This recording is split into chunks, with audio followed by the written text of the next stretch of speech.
ജനഹിതം ഫിൻടിപ്സിലേക്ക് എല്ലാവർക്കും സ്വാഗതം.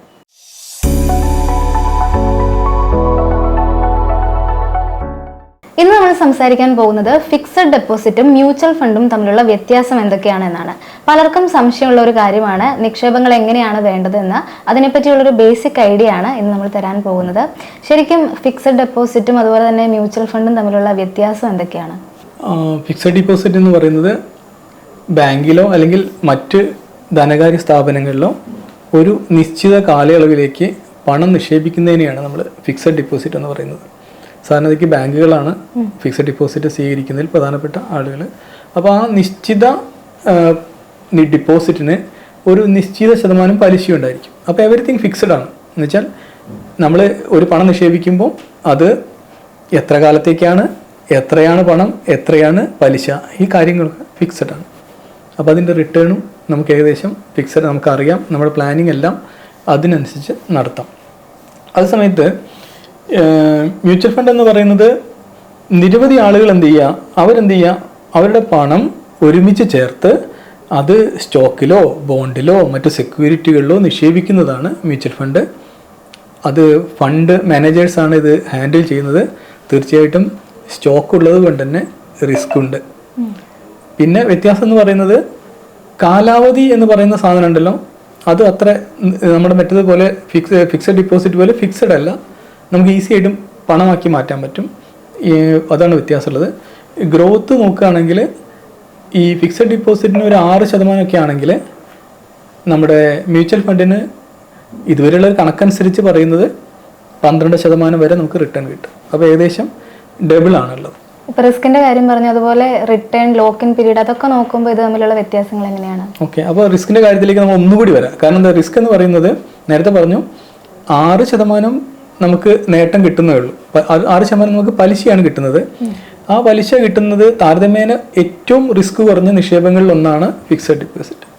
കൂടാതെ 5 ലക്ഷം വരെയുള്ള നിക്ഷേപങ്ങൾക്ക് ഒരു ഗ്യാരണ്ടി ഉണ്ട്. അപ്പോൾ നമുക്ക് ഇനിയിപ്പോൾ നമ്മൾ നിക്ഷേപിച്ച സ്ഥാപനത്തിൽ എന്ത് പറ്റിപ്പോയാലും നമുക്ക് 5 ലക്ഷം വരെയുള്ള നിക്ഷേപം സേഫാണ്. അതിനുവേണ്ട സംവിധാനങ്ങൾ റിസർവ് ബാങ്കും മറ്റും ഉണ്ടാക്കി വെച്ചിട്ടുണ്ട്. താരതമ്യേന റിസ്ക് എടുക്കാൻ ഇഷ്ടമല്ലാത്ത യാഥാസ്ഥികരായ അല്ലെങ്കിൽ നമ്മുടെ പരമ്പരാഗതമായ നിക്ഷേപകർ എന്നും പ്രിഫർ ചെയ്യുന്നത് ഈ ഫിക്സഡ് ഡിപ്പോസിറ്റാണ്. അതേസമയത്ത് മ്യൂച്വൽ ഫണ്ടിലേക്ക് വരികയാണെങ്കിൽ മ്യൂച്വൽ ഫണ്ടിൽ റിസ്ക് ഉണ്ട്. നമുക്ക് എത്ര കിട്ടുമെന്ന് നമുക്ക് അറിഞ്ഞുകൂടാം. നേരത്തെ ഞാൻ 12% എന്ന് പറഞ്ഞത് ഇതുവരെയുള്ള ചരിത്രം അതാണ്. നമുക്ക് ഗ്രോത്ത് പാറ്റേൺ നോക്കുകയാണെങ്കിൽ മ്യൂച്വൽ ഫണ്ടിൽ ഒരു 12% വർക്കൗട്ട് ചെയ്യാറുണ്ട്. എന്നാൽ ഇതൊരു ഗ്യാരണ്ടി അല്ല. എന്നാൽ കഴിഞ്ഞ കാലം ഒന്നിനും ഒരു ഗ്യാരണ്ടി അല്ല. നമുക്ക് നാളെ 12% കിട്ടുമെന്ന് പറയാൻ പറ്റില്ല. പക്ഷേ ഇന്നലെ വരെ കിട്ടിയിരുന്നു, അതുകൊണ്ട് നാളെയും കിട്ടിയേക്കാം. അതുകൊണ്ട് നല്ലൊരു നിക്ഷേപമാണ്. റിട്ടേൺ എന്ന് പറയുന്നത് ഓൾമോസ്റ്റ് ഡബിൾ ആണ്. അപ്പോൾ സ്വാഭാവികമായിട്ടും ലാഭം നോക്കുന്നവർക്ക് നല്ലത് മ്യൂച്വൽ ഫണ്ടാണ്. അതേസമയത്ത് പേടിയുള്ളവർക്ക് നല്ലത് ഫിക്സഡ് ഡിപ്പോസിറ്റാണ്. ഇനി നമുക്ക് പേടി എന്ന് പറയാൻ പറ്റില്ല. ചില പ്രത്യേക സാഹചര്യങ്ങളിൽ നമുക്ക് ഫിക്സഡ് ഡിപ്പോസിറ്റിന് പോകാം. അതെങ്ങനെയൊക്കെയാണെന്ന് പറയാം. ഒന്നാമത്തെ കാര്യം, നമുക്ക് 6 മാസം കഴിഞ്ഞിട്ട് നമ്മുടെ കയ്യിലൊരു പ്രത്യേക പണം നമ്മുടെ കയ്യിൽ കിട്ടി. ഒരു സപ്പോസ് നമുക്കൊരു ഓഫീസിലൊരു ബോണസ് കിട്ടി, നമ്മുടെ കയ്യിലൊരു 2 ലക്ഷം രൂപ ഉണ്ടെന്ന് കരുതുക. 6 മാസം കഴിഞ്ഞ് കല്യാണമാണ്. ഈ പണം കൊണ്ടുപോയിട്ട് നമുക്ക് മ്യൂച്വൽ ഫണ്ടിൽ ഇടാൻ പറ്റില്ല. അപ്പം നമ്മൾ എന്ത് ചെയ്യാൻ നല്ലത്? അപ്പം നമ്മൾക്ക് റിസ്ക് എടുക്കാൻ നമുക്ക് തയ്യാറാണ്. പക്ഷേ ഈ സമയം കൊണ്ടുപോയിട്ട് സമയത്ത് മ്യൂച്വൽ ഫണ്ടിൽ ഇടുന്നത് റിസ്ക് ആണ്. അതുകൊണ്ട് നമ്മൾ എന്ത് ചെയ്യിച്ചാൽ അത് കൊണ്ടുപോയിട്ട് ഫിക്സഡ് ഡിപ്പോസിറ്റിൽ ഇടാം. ചിലപ്പം നമ്മളെ കയ്യിൽ ഒരു പണം കിട്ടി, ആ പണം കഴിഞ്ഞിട്ട് ഒരു ഭൂമിക്ക് കൊടുക്കേണ്ട അഡ്വാൻസോ അല്ലെങ്കിൽ ഒരു വണ്ടി വാങ്ങാനുള്ള ഡൗൺ പേയ്മെന്റ് ആണെങ്കിൽ അത് നമുക്ക് എന്ത് ചെയ്യാം, ഫിക്സഡ് ഡിപ്പോസിറ്റ് ഇടുന്നതാണ് നല്ലത്. അങ്ങനെ വേറെ രീതി പറയുകയാണെങ്കിൽ ചെറിയ കാലയളവിന് മാത്രമാണെങ്കിൽ, എന്ന് വെച്ചാൽ ഒരു 6 മാസമോ 3 വർഷം വരെ, പരമാവധി 3 വർഷം വരെയുള്ള കാലയളവിൽ നമുക്ക് പണം ആവശ്യമുണ്ടെങ്കിൽ നമ്മൾ ഫിക്സഡ് ഡിപ്പോസിറ്റ് ഓപ്റ്റ് ചെയ്യുന്നതാണ് നല്ലത്. മ്യൂച്വൽ ഫണ്ടിലേക്ക് പോകാതിരിക്കുകയാണ് വേണ്ടത്. കാരണം നമ്മൾ വിചാരിച്ച സമയത്ത് ആ പണം പിൻവലിക്കാൻ പറ്റില്ല. അതേസമയത്ത് നമുക്കൊരു ലോങ് വിഷൻ ഉണ്ട്. ഒരു 20 വർഷം കഴിഞ്ഞിട്ടോ അല്ലെങ്കിൽ 10 വർഷം കഴിഞ്ഞിട്ടോ ഒരു കാര്യം ചെയ്യാൻ, അല്ലെങ്കിൽ എന്തും 7 വർഷത്തിന് മുകളിലാണെങ്കിൽ, 7 വർഷത്തിന് മുകളിലുള്ള ഒരു കാര്യം നമുക്ക് ചെയ്തു തീർക്കാനാണെങ്കിൽ, അങ്ങനെ വരികയാണെങ്കിൽ മ്യൂച്വൽ ഫണ്ട് നമുക്ക് ഓപ്റ്റ് ചെയ്യാൻ പറ്റും. കാരണം മാർക്കറ്റിൽ അപ്പ് ആൻഡ് ഡൗണിനെ കുറിച്ചൊന്നും നമ്മൾ വറീഡ് ആവേണ്ട. കഴിഞ്ഞകാല ചരിത്രം നോക്കുമ്പോൾ നമുക്ക് ഈ മാർക്കറ്റ് എത്രമാത്രം എന്തൊക്കെ പ്രതിസന്ധികൾ ഉണ്ടായാലും അത് കൺസോൾട്ടേറ്റ് ആയിട്ട് ഒരു 12% റിട്ടേൺ കൊടുത്തിട്ടുണ്ട്. അപ്പോൾ നമ്മുടെ ലക്ഷ്യം എന്ന് പറയുന്നത് ഒരു 7 വർഷത്തിന് മുകളിലാണെങ്കിൽ തീർച്ചയായിട്ടും നമുക്ക് എന്ത് ഓപ്റ്റ് ചെയ്യാം, മ്യൂച്വൽ ഫണ്ട് ഓപ്റ്റ് ചെയ്യാം. അപ്പോഴും മാർക്കറ്റ് നിക്ഷേപം എന്ന് പറയുന്നത് റിസ്കിന് വിധേയമാണ്. നമുക്ക് അറിയില്ലെങ്കിൽ അറിഞ്ഞവരോട് ചോദിച്ചു വേണം നിക്ഷേപിക്കാൻ. നമ്മൾ മ്യൂച്വൽ ഫണ്ടിൽ നിക്ഷേപിച്ച ഉടൻ തന്നെ നമുക്ക് ഈ 12% കിട്ടുമെന്ന് ഉറപ്പാക്കാൻ പറ്റില്ല. നമ്മളെ തീരുമാനങ്ങൾ അതിന് വളരെയധികം നിർണായകമായ സ്വാധീനം ചെലുത്തും. അപ്പോൾ നല്ല തീരുമാനങ്ങളാണ് നല്ല റിട്ടേൺ നൽകുന്നത്. അറിയില്ലെങ്കിൽ അറിയുന്നവരോട് ചോദിച്ച് മനസ്സിലാക്കേണ്ട കാര്യമുണ്ട്. ഇനി ഇതിൻ്റെ നേരത്തെ ചോദിച്ചു എത്ര കാലത്തേക്കാണെന്നൊക്കെ ചോദിക്കും. അപ്പോൾ നമുക്കൊരു ഫിക്സഡ് ഡിപ്പോസിറ്റിൻ്റെ ഒരു വർക്കിംഗ് ഫോർമാറ്റ് നോക്കാം. ആരാണ് തീരുമാനിക്കുന്നത് എത്ര കാലത്തേക്കാണ് ഫിക്സഡ് എന്ന്? നിക്ഷേപകൻ തന്നെ തീരുമാനിക്കുന്നത്. അപ്പോൾ ശ്രീഷ 5 വർഷത്തേക്കാണ് 10 വർഷത്തേക്കാണ് തീരുമാനിക്കുന്നത് ശ്രീഷ തന്നെയാണ്. 10 വർഷത്തേക്ക് ശ്രീഷ നിക്ഷേപം നൽകാൻ തയ്യാറാകുമ്പോൾ ബാങ്ക് ശ്രീഷയോട് പറയും ഞാൻ 6.5% ഇൻട്രസ്റ്റ് തരാമെന്ന് പറയുന്നത് 10 വർഷത്തേക്കാണ് ശ്രീഷ ഓഫർ ചെയ്യുന്നത്.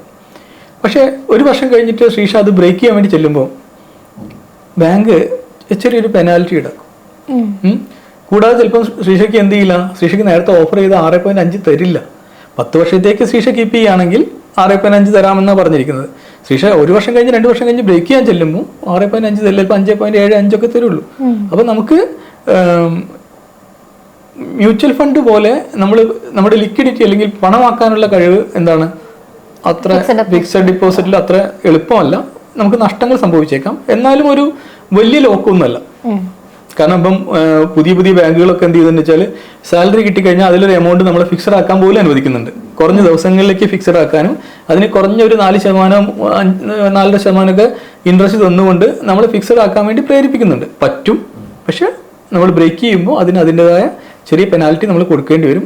അത് നമുക്ക് നഷ്ടം തന്നെയാണ്. ഒന്നാമത് കുറഞ്ഞ റിട്ടേൺ ആണ്. ആ കുറഞ്ഞ റിട്ടേണിൽ തന്നെ ചില പെനാൽറ്റികളും നഷ്ടങ്ങളും നമുക്ക് സംഭവിക്കും. ഇതുപോലെ തന്നെ ചില ഫിക്സഡ് ഡിപ്പോസിറ്റുകൾ ടാക്സ് സേവിങ് ഫണ്ടുകളുണ്ട്. അത് നമ്മൾ 5 വർഷത്തേക്കാണ്. 5 വർഷത്തേക്ക് തന്നെ നമ്മൾ വെക്കണം. ഫിക്സഡ് ഡിപ്പോസിറ്റിലും ടാക്സ് സേവിങ് ഉണ്ട്. അപ്പോൾ ടാക്സ് സേവിങ് ഫണ്ടുകൾ 5 വർഷമാണ്. 5 വർഷത്തേക്ക് നിർബന്ധമായിട്ട് നമ്മളത് സൂക്ഷിക്കാൻ വേണം. എന്നാൽ മാത്രമേ നമുക്കത് പണം തിരിച്ചു കിട്ടാൻ പറ്റും. മറ്റത് വലിയ ബുദ്ധിമുട്ടാണ്. അതുപോലെ തന്നെ നമ്മൾ മ്യൂച്വൽ ഫണ്ടിലേക്ക് വരികയാണെങ്കിൽ മ്യൂച്വൽ ഫണ്ടിൽ ഏറ്റവും വലിയ പ്രത്യേകത അതിൻ്റെ ലിക്വിഡിറ്റി. നേരത്തെ പറഞ്ഞു നമുക്ക് എപ്പോൾ വേണമെങ്കിലും വിൽക്കാം, എപ്പോൾ വേണമെങ്കിലും വാങ്ങാം. അത് മാർക്കറ്റിൽ സെയിലായിട്ട് എല്ലാ ദിവസവും വൈകുന്നേരത്തെ വിലയ്ക്ക് അനുസരിച്ചാണ് സെല്ലിംഗ് നടക്കുക. നമുക്ക് അധികപക്ഷവും 1-2 ദിവസം കൊണ്ട് ക്യാഷ് നമ്മുടെ അക്കൗണ്ടിലേക്ക് വരും. വലിയ ബുദ്ധിമുട്ടില്ല. 2 തരം ഓപ്പൺ എൻഡഡ് ആയിട്ടും ക്ലോസ് എൻഡഡ് ആയിട്ടുമാണ് നമ്മുടെ ഇതുള്ളത്. മ്യൂച്വൽ ഫണ്ട് പ്രധാനമായിട്ടുള്ളത് ഓപ്പൺ എൻഡ് നമുക്ക് എപ്പോൾ വേണമെങ്കിലും വിൽക്കാം. നമ്മളിപ്പോൾ നിലവിലുള്ള കാണുന്ന അധിക മ്യൂച്വൽ ഫണ്ടുകളും ഓപ്പൺ എൻഡ് ആണ്. ക്ലോസ് എൻഡ് ആണെങ്കിൽ അതിനൊരു നിശ്ചിത കാലാവധി കാണും. അതൊരു പക്ഷേ 3 വർഷം ആയിരിക്കാം. ആ 3 വർഷം കഴിഞ്ഞിട്ട് നമുക്ക് കൊടുക്കാൻ പറ്റും. പിന്നെ ടാക്സ് സേവിങ് ആയിട്ട് നേരത്തെ നമ്മൾ പറഞ്ഞ ഫിക്സഡ് ഡിപ്പോസിറ്റ് 5 വർഷത്തേക്ക് ലോക്കിന് ടാക്സ് സേവിങ് ഉണ്ട്. ഇവിടെ നമ്മൾ വരുമ്പോൾ ഇവിടെ എന്തുണ്ട്, ഈ മ്യൂച്വൽ ഫണ്ടിലും ടാക്സ് സേവിങ് ഫണ്ടുകളുണ്ട്. അതിന് തീർച്ചയായിട്ടും അതിന് 3 വർഷത്തെ ലോക്ക് ഉണ്ട്. ആ ലോക്ക് കഴിഞ്ഞാൽ മാത്രമേ നമുക്ക് ആ പണം സറണ്ടർ ചെയ്യാൻ പിൻവലിക്കാൻ പറ്റൂ, ആ റിഡംഷൻ അനുവദിക്കുകയുള്ളൂ. അങ്ങനെ ചെയ്യുമ്പോൾ നമ്മളിപ്പോൾ സിപ്പാണെങ്കിൽ ഓരോ സിപ്പും 3 വർഷമായി കഴിഞ്ഞാൽ മാത്രമേ നമുക്ക് ഇത് നമുക്ക് സറണ്ടർ ചെയ്യാൻ പറ്റുള്ളൂ, അല്ലെങ്കിൽ നമുക്ക് ചെയ്യാൻ പറ്റില്ല. അപ്പോൾ നമ്മൾ ആ രീതിയിലാണ് ഇതിൻ്റെ ലോക്കിംഗ് പീരീഡുകളൊക്കെ വർക്കാവുന്നത്. ഇനി ഇതിൻ്റെ നമ്മുടെ ടാക്സ് ഭാഗത്തേക്ക് നോക്കുകയാണെങ്കിൽ ഫിക്സഡ് ഡെപ്പോസിറ്റിന് ഒരു പർട്ടിക്കുലർ എമൗണ്ട് ടാക്സിന് നമ്മൾ എന്ത് ചെയ്യണം, നമ്മുടെ എല്ലാ പലിശയും നമ്മുടെ അഡീഷണൽ റവന്യൂ ആയിട്ടാണ് കണക്കാക്കുക. അപ്പോൾ ശ്രീഷ ഒരു 5 ലക്ഷം ബാങ്കിലിട്ട് ശ്രീഷയ്ക്ക് കിട്ടുന്ന ഇൻട്രസ്റ്റ് എന്ന് പറയുന്നത് ശ്രീഷയുടെ ആ ഇൻട്രസ്റ്റ് എത്രയാണോ അത് ശ്രീഷയുടെ വരുമാനമായിട്ട് കണക്കാക്കുകയും അത് ശ്രീഷയുടെ ടാക്സ് സ്ലാബിനനുസരിച്ച് ടാക്സ് ആര് കൊടുക്കണം, ശ്രീഷ കൊടുക്കണം. ഉദാഹരണത്തിന് 5 ലക്ഷം 50,000 ശ്രീഷയ്ക്ക് ഇൻട്രസ്റ്റ് ആയിട്ട് കിട്ടിയാൽ അത് ശ്രീഷ ഏത് ടാക്സ് സ്ലാബിലാണോ അതിനുള്ള ഒരു ടാക്സ് കൊടുക്കണം. പിന്നെ ഒരു പർട്ടിക്കുലർ എമൗണ്ടിൽ കൂടിക്കഴിഞ്ഞാൽ ഏത് ഇൻസ്റ്റിറ്റ്യൂഷൻ ആണോ തരുന്നത് അവർ TDS പിടിക്കുകയും ചെയ്യും. ആ TDS ഒരു പക്ഷേ നമുക്ക് ക്ലെയിം ചെയ്തെടുക്കാനൊക്കെ പറ്റും. പക്ഷേ TDS അവർ പിടിക്കുകയും ചെയ്യും. എനിക്ക് തോന്നുന്നു 40,000 50,000 ആണെന്ന്. 50,000 മുതിർന്ന പൗരന്മാർക്കും സാധാരണക്കാർക്കും 40,000 ആണെന്ന് തോന്നുന്നു. അപ്പോൾ അതാണ് ഒന്നുള്ളത്.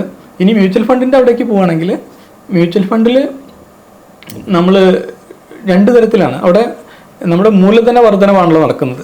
മൂലധനത്തിനുള്ള നേട്ടമാണല്ലോ.